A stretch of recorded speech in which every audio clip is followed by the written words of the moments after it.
వచ్చారనమాట. ఈయనసలు ఎలా, ఏంటి, ఈయన జననం ఎలా కలిగింది, ఏంటి అనేది ఒకసారి మనం వివరంగా తెలుసుకుందాము. ఈయన తిరుమలిషై అనే గ్రామంలో జన్మించారు. అంటే ఇప్పుడది మహీసారపురం అంటారంట. తమిళనాడులో ఉంది. ఇంకా ఈయన గురించి చెప్పాలంటే ముందుగా భార్గవ మహర్షి గురించి చెప్పుకోవాలి. ఈ భార్గవ మహర్షి విష్ణుమూర్తి కోసం చక్కగా తపస్సు చేస్తూ ఉన్నాడంట. ఇలా తపస్సు చేస్తూ ఉంటే ఈలోగా ఇంద్రుడు ఏం చేశాడు, ఆయన తపస్సును భంగం చేయాలి అని కనకాంగి అనే అప్సరసను పంపించి ఆయన తపస్సుని భంగం చేయమని చెప్పారంట. ఆ అప్సరస ఏం చేసింది, వచ్చి చక్కగా ఆమె తన అందచందాలంతో ఒలకబోస్తూ ఆయన్ని తపస్సు నుంచి భంగపరిచింది. ఈమెను చూస్తూనే ఆయన మోహానికి లోనయ్యాడనమాట. మహర్షి చెలించి తపస్సు వదిలేసి ఆమె ఎనకాల అలా వెళ్ళిపోతారు. అలా వెళ్ళిపోయి ఆమెతో జీవనం సాగిస్తూ ఉంటే కొన్నాళ్ళకి ఆమె గర్భవతి అవుతుందన్నమాట. ఆమె గర్భవతి అని తెలుసుకొని ఛీ! ఏంటి, నేను వందల సంవత్సరాలు చేసిన తపస్సుని ఇలా విఫలం చేసుకున్నాను. ఒక ఇలాంటి కామవాంఛతో నేను నా తపస్సును మొత్తము చెడ్డగా అంటే పక్కకి దారబోసాను అని ఈయనకి అవగాహనొచ్చి వెళ్ళిపోతాడంట అక్కడి నుంచి. ఇంకేమేం చేస్తుంది, అప్సరసలకి మామూలుగానే ఏంటి పెద్దగా ఈ బాంధవ్యాల మీద వీటి మీద ఏమీ మోజుండదనమాట. వెళ్ళిపోవాలి, పైలోకానికి వెళ్ళిపోవాలి అని ఆమేం చేస్తుంది, ఆమె గర్భంలో బిడ్డ పెరుగుతుంది గదా! ఆ బిడ్డని కనేసి వెళ్ళిపోదామని నెలలు నిండకుండానే 8వ నెలలోనే బిడ్డను తీసేసి కనేసి అక్కడేం చేసింది, వెదురు చెట్ల పొదలో పడేసి వెళ్ళిపోతుంది ఆమె పాటికి ఆమె. చిన్న బిడ్డ అవయవాలు గూడా సరిగ్గా ఏర్పడలేదు. ఆహ్, ఆ మాంసపు ముద్దని చుట్టూ చీమలు, పురుగులు చేరి కుడుతూ ఉంటే ఆ బిడ్డ ఏడుస్తున్నాడంట. ఏడుస్తూ ఉంటే చక్కగా ఈయన సుదర్శన చక్రం అని చెప్పాం కదా! మరి స్వామివారు ఊరుకుంటారా? లక్ష్మీదేవితో పాటు కిందకొచ్చారంట. కిందకొచ్చి ఇద్దరు కలిసి చక్కగా ఆ పసికందుని తాకగానే చక్కగా ఆ పసికందుకు అవయవాలన్నీ ఏర్పడినాయంట. వాళ్ళ స్పర్శ చేతనే ఆయన అలాగా వాళ్ళిద్దరిని చూస్తూ ఉండిపోయాడంట భక్తిగా. భక్తిగా చూస్తూ ఉండిపోయాడంట అంత చిన్న వయసులోనే ఆయన. ఇంకా సాక్షాత్తు అమ్మా నాన్నే వచ్చి తాకి వెళ్లారు కదా! ఈయనకు తెలీదు నేను సుదర్శన చక్రాన్ని కిందకొచ్చాను, ఆ అంశతో జన్మ తీసుకున్నాను అని ఈయనకి తెలీదు. ఇంకా ఆ పిల్లోడు వీళ్ళు ఎప్పుడైతే స్పర్శ చేసి వెళ్లారో అప్పటినుంచి ఏడవడం లేదు. పైగా లక్ష్మీ అమ్మవారు వెళ్తూ ఏం చేశారు, అక్కడ పైన చెట్టు పైన తేనె తుట్టుందంట.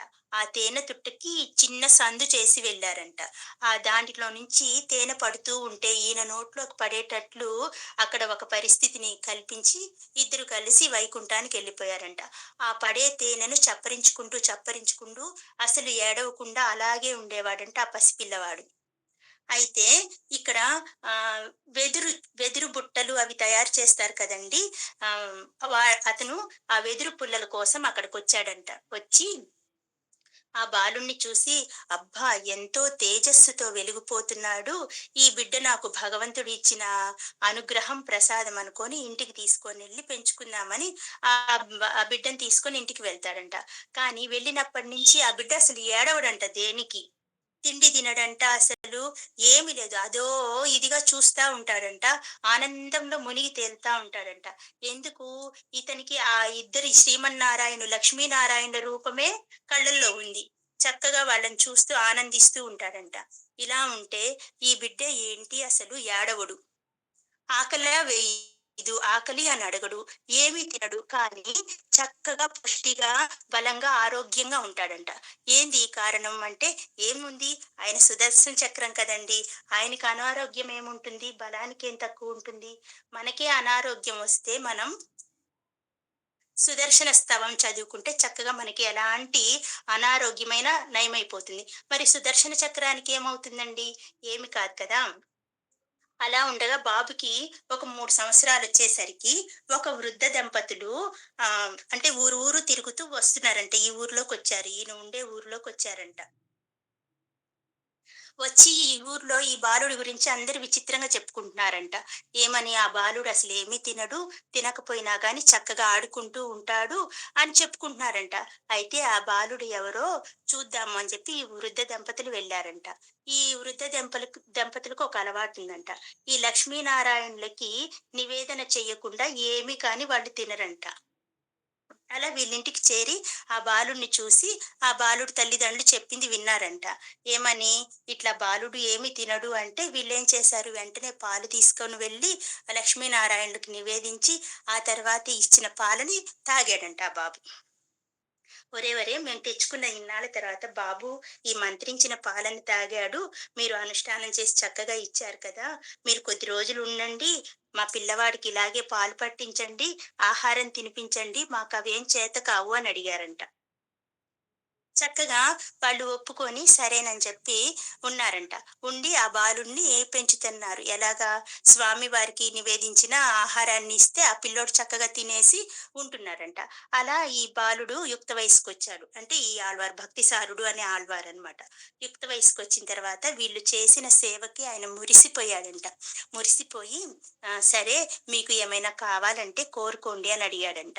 అడగగానే మాకు ఒక కోరికుంది కానీ ఈ వయసులో తీరేది కాదులే నాయనా వద్దులే అన్నారంట. ఆహా! అదేంటో చెప్పండి అనగానే, నాకా 80 ఏళ్ళొచ్చినాయి, ఆమెకేమో 70 ఏళ్ళొచ్చినాయి. మాకైతే బిడ్డలు లేరు. ఈ వయసులో ఆ కోరిక చెప్పుకున్నా అంతగా బాగోదు. వద్దులే అన్నారంట. అనగానే ఈయన భక్తిగా కళ్ళు మూసుకొని విష్ణుమూర్తి మీద ఒక పాశురం చేశారంట. చెయ్యగానే వాళ్ళిద్దరూ ఆయన కళ్ళ ముందే అలాగే యవ్వనంగా మారిపోయారంట. యవ్వనంగా ఎలా ఉన్నారో దంపతులు అలా మారిపోయారంట. మారిపోయిన తర్వాత వాళ్ళకొక బిడ్డ పుట్టాడు. ఆ బిడ్డ పేరు కణికన్నన్ అని పెట్టుకొని వాళ్ళు పెంచుకుంటా ఉన్నారు. వీళ్ళందరూ ఒకే చోటున్నారు. కొద్ది రోజులకి వాళ్ళు కాలం చేశారు. ఆ వృద్ధ దంపతులిద్దరూ కాలం చేస్తే, ఆ పుట్టిన పిల్లోడు కనికన్నన్ ఉన్నారు కదా!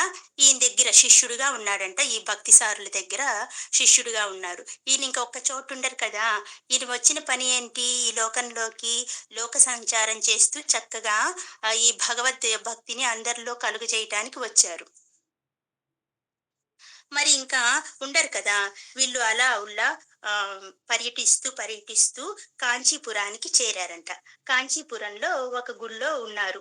నారాయణమూర్తి గుడిలో ఉన్నారనమాట. అక్కడ రోజు ఒక ముసల వచ్చి ఆలయాన్ని శుభ్రం చేసి చక్కగా ముగ్గులు పెట్టేసి వెళ్తదంట. రోజు ఆమె చేసే సేవ చూసి ఈ భక్తిసారుల వారు ఒకరోజు ఆమెను పిలిచి, అవ్వా! నువ్వు రోజు ఇంత సేవ చేస్తున్నావు కదా! నా మనసుకి ఎంతో తృప్తినిచ్చింది. నీకేమన్నా కోరికుంటే చెప్పు అని అడిగాడంట. అడగగానే ఆమెల సిగ్గుపడుతూ వద్దులే అందంట. లేదు చెప్పు ఏంటో అనగానే, మీరు అలా వృద్ధ దంపతులకి యవ్వనాన్నిచ్చారంట కదా! నాకు కూడా కావాలి. ఎందుకంటే నేను పుట్టు మొదలు అసలు ఎన్నో కష్టాలు పడ్డాను. తల్లిదండ్రులు లేరు. నాకు పెళ్లి కాలేదు. ఏమీ లేదు. నా జీవితంలో ఎలాంటి సుఖము, సంతోషము ఏమీ లేవు. కాబట్టి నేను మళ్ళీ నా జీవితాన్ని మొదటి నుంచి యవ్వనం నుంచి ప్రారంభించాలనుకుంటున్నాను. వాళ్ళకి ప్రసాదించినట్లు నాకు కూడా ఇవ్వగలరా అని అడిగిందంట. అడగగానే మళ్ళీ ఇంక ఈయనకేం పని ఆ విష్ణుమూర్తిని ప్రార్థించటమే. ఆ విష్ణుమూర్తి మీద ఒక పాసురం చేశారంట చక్కగా. ఈమె కూడా యవ్వనంగా మళ్ళీ ఎలాగా యవ్వనంలోనూ అతి సౌందర్యవతిగా రూప లావణ్యంతో వెలిగిపోతుందంట. అంత చక్కదనంగా రెడీ అయిందంట. అలా అయినామె అలా వీధిలో నడుచుకుంటూ వెళ్తూ ఉంటే ఆ రాజు చూసాడంట. ఒక రాజు చూసాడంట. ఆమెని ఒక రాజు చూసి, "అబ్బా! ఈమె ఎంత అందంగా ఉంది అసలు" అని ఆమె దగ్గరికెళ్ళి ఆమెని ఆహ్, పెళ్లి చేసుకుంటాను అని అడిగాడంట. పెళ్లి చేసుకుంటాననగానే, ఇంక రాజే చేసుకుంటానంటే పల్లవ రాజు ఆయన. ప రాజే చేసుకుంటానంటే ఇంకేమి చక్కగా ఒప్పుకొని ఏమో చేసుకుందంట పెళ్లి. సకల భోగాలు అనుభవిస్తూ ఉంది రాజ్యంలో. ఆ పల్లవరాజు ఉండగా ముసలోడైపోతున్నారు. అంతే కదా! మనం గూడా ఒక సంవత్సరం పైన పడే కొంది మనం వృద్ధాప్యానికి దగ్గరవుతున్నామని అర్థం. అలాగా ఈయనకొక డౌటొచ్చిందంట. ఏంటి ఈమె ఎన్ని సంవత్సరాలైనా నేను మొదటి రోజు చూసిన రూప లావణ్య సౌందర్యంతో మెరిసిపోతుంది. ఆగు ఒక్క నిమిషం. అలా ఇంతగా మెరిసిపోతుంది అని అనుకుంటున్నాడంట. అనుకోని ఒకరోజు వెళ్లి అడిగాడంట. "ఏంటి నీ యవ్వనం అసలు తరగటం లేదు. ఏంటి నీ రహస్యం నాకు కూడా చెప్పు" అని అడిగాడంట. అడగగానే ఈమె ఈ కథంతా చెప్పింది. జరిగిన కథంతా చెప్పింది. చెప్పగానే అయితే నేను గూడా ఆయన్ని పిలిపించుకొని అలాగే మారిపోతాను అనంగానే, "అయ్యయ్యో! అలా చేయకండి. ఆయన చాలా గొప్ప వ్యక్తి. అలా పిలిపించుకొని అలా చేయకూడదు. ఆయన మహాయోగి. ఆయన దగ్గర ఒక శిష్యుడుంటాడు కనికన్నన్ అని. ఈయనకు తెలిసిన విద్యలన్నీ ఆయనకు కూడా తెలుసు. మీరు ఆయన్ని పిలిపించుకొని ప్రయత్నించండి" అని చెప్తుందంట ఈమె. వెంటనే భటులను పంపించి ఆయన కనికన్నన్ని తీసుకురండి అని చెప్తారు. ఆ కనికన్నన్ని తీసుకురాగానే ఈయన కోరిక చెప్తాడు పల్లవరాజు. ఆయన కోరిక చెప్పగానే, "లేదు లేదు నేను చెయ్యను. నరహరి నామాన్ని పలికించిన ఈ జిహ్వతో నేనింక ఎవ్వరి నామాన్ని పలకరించలేను. నేను ఎవ్వరికి ఏ విధమైన దీన్ని చెయ్యలేను. మీ మీద పాశురం పాడి నేను యవ్వనుడుగా మార్చలేను. నన్ను క్షమించండి" అని చెప్పేసాడంట ఈ కనికన్నుడు. చెప్పగానే ఆ రాజుకి కోపం వచ్చిందంట. కోపం వచ్చి నా మాటలకే ఎదురు చెప్తూ, "నువ్వు నా రాజ్యంలో ఉండాల్సిన అవసరం లేదు. నీకు రాజ్య బహిష్కరణ చేస్తున్నాను. నువ్వు వెళ్ళిపో నా రాజ్యం నుండి" అని చెప్పారంట. అనగానే సరే అని చెప్పి రాజు మాటకి ఇంక ఒప్పుకోవాలి కదా మనం. ఆయన ఒప్పుకొని వెళ్ళిపోయాడట. వెళ్ళిపోయి గురువుగారి దగ్గర ఆశీర్వాదం తీసుకొని, "నేను వెళ్ళిపోతున్నాను స్వామి" అనంగాల్నే ఈ భక్తి సారుల వారు అడిగారంట. "ఎందుకు నాయనా ఏమిటి?" అనగానే జరిగిందంతా చెప్పగానే, "సరే నువ్వు లేకపోతే నేను గూడా ఎందుకు, పద పోదాం" అని చెప్పి మూట ముల్ల సర్దుకున్నారంట. ఇక్కడే అండి జరుగుతుంది అసలు. ఆ నారాయణుడి గురికి యథోక్తకారి అని పేరన్నమాట. ఈ సంఘటన జరక్కముందు ఆ పేరు లేదు. ఈ సంఘటన జరిగిన తర్వాతే ఆ దేవాలయానికి ఆ పేరొచ్చింది. అది ఎలాగో చూద్దాం. వెంటనే ఇన్నాళ్ళు మనం ఇక్కడుండి పెరుమాళ్ళని చక్కగా సేవించుకున్నాం కదా! ఆ పెరుమాళ్ళకి చెప్పేసి మనం వెళ్దాము అని చెప్పి ఇద్దరు కలిసి ఆ పెరుమాళ్ దగ్గరికెళ్ళి, "స్వామి ఇన్నాళ్ళు నిన్ను సేవించుకునే భాగ్యం కలిగింది. ఇక మాకు ఆ భాగ్యం లేదు. మేము బయలుదేరుతున్నాము" అని చెప్పి వీళ్ళు వెళ్తుంటే, ఇదేనండి పరమాద్భుతం. అసలు ఒళ్ళు గగ్గురు పొడిచే అద్భుతం అంటే ఇదే మరి. వెంటనే స్వామివారు కూడా లేచి వాళ్ళ వెనకాలొచ్చేసారంట. అది ఎలా? ఆదిశేషుడిని చుట్టుకొని చాపలాగా చుట్టేసుకొని సంకలో పెట్టుకొని, "మీరు లేని చోట నాకు ఏం పని" అని చక్కగా ఆ స్వామివారు లేచి వీళ్ళ వెనకాల వచ్చేసారంట. అయ్యయ్యో! పెరుమాళ్ళు గూడా మనతో వస్తున్నారు అని తిరిగి చూస్తే, "ఏమిటి?" అని అడిగితే, "మీరు లోని చోట నాకు పని లేదన్నారంట" చక్కగా ఆయన. అనగానే, "సరే రండి స్వామి" అన్నారంట. ముగ్గురు కలిసి కాంచీపురం పొలిమేరల్లోకెళ్ళి అక్కడ ఒక వనంలో విడిది ఏర్పాటు చేసుకొని ఉన్నారంట చక్కగా ఆశ్రమంలాగా పెట్టుకొని. ఇక్కడేమవుతుంది రాజ్యంలో, రాత్రికి రాత్రే ఆ రాజ్యమంతా అంట ఎలాగయింది శ్మశానంలాగా, వల్లకాడులాగా తయారైపోయిందంట. ఇంకా ఏదో తెలియని విపత్తులు, మనుషులందరూ ఒకళ్ళనొకళ్ళు కొట్టుకోవడం అంతే ఊరంతా వల్లకాడైపోయిందంట. ఏంటిది? ఏంటిది? అని విచారించగా, "అయ్యో! అంత గొప్ప యోగిని మీరిలా చేశారు.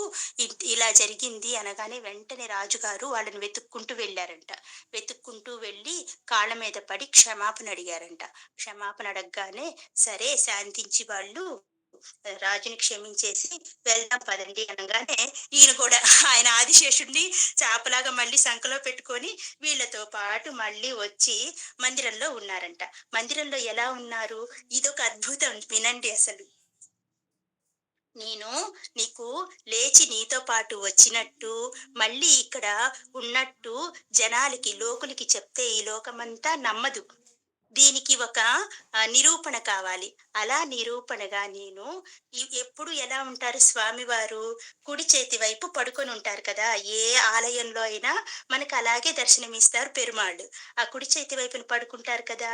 నేను మీ వెంట వచ్చి, మళ్ళీ తిరిగి వచ్చి, నేను పడుకున్నాను అంటే దాని నిరూపణ కోసం నేను ఇటు మళ్ళి పడుకుంటాను" అన్నారంట. అని అలాగా ఆపోజిట్‌గా పడుకున్నారంట చక్కగా స్వామివారు. ఎంత గొప్పవారో చూడండి. నిజంగా లేపోతే మనలాంటి వాళ్ళని నమ్మం కదా! సైన్స్ పేరుతో నమ్మం. అలా పడుకున్నారంట. అప్పుడు ఆయనకి యథోక్తకారి అని పేరొచ్చిందంట. యథోక్తకారి అంటే భక్తుడు ఎలా చెబితే అలా వినే నారాయణుడు అని పేరొచ్చింది. ఆ మందిరమంట ఎంత అందంగా ఉంటుందోనంట. అక్కడ పెరుమాళ్ళు ఎంత కళకళలాడిపోతూ ఉంటారోనంట.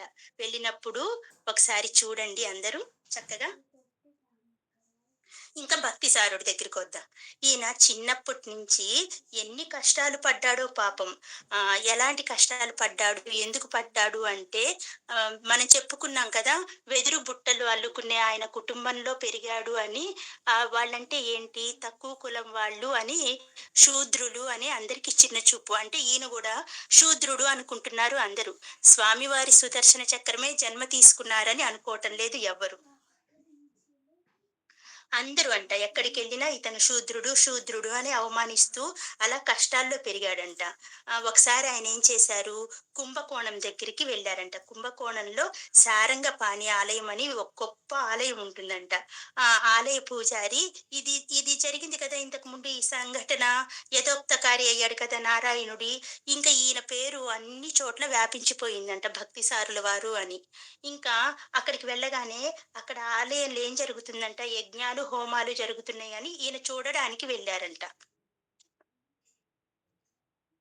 ఈయన చూడగానే ఆలయ ప్రధాన పూజారి వచ్చి ఈయనకి ముందుగా పూజ చేశారంట.